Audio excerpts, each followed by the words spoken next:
নেতাকর্মীদের যেকোনো পরিস্থিতিতে দলীয় ঐক্য ধরে রেখে দেশের কল্যাণে কাজ করার নির্দেশ দিয়েছেন বিএনপি চেয়ারপারসন বেগম খালেদা জিয়া। পবিত্র ঈদুল ফিতর উপলক্ষে স্থায়ী কমিটির সদস্য সহ দলের সিনিয়র নেতাদের সাথে ঈদ শুভেচ্ছা বিনিময় করতে গিয়ে তিনি একথা বলেন।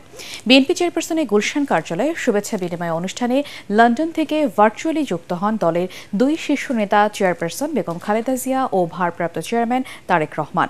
এ সময় বেগম খালেদা জিয়া দেশবাসীকে ঈদের শুভেচ্ছা জানান। বেগম জিয়া জানান, শারীরিকভাবে তিনি এখন ভালো আছেন।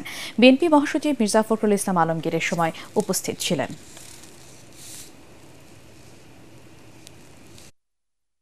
আপনারা সকলে শুধু মিলেমিশে ঐক্যবদ্ধভাবে থাকবেন, এটাই আমাদের আমরা সকলকে ভালোবাসি, সকলকে স্নেহের কাছে টেনে দেব, এটাই আমাদের এটাই আমাদের ভালোবাসা দিয়ে আমরা তাদেরকে জয় করবো, দেশবাসীর মধ্যে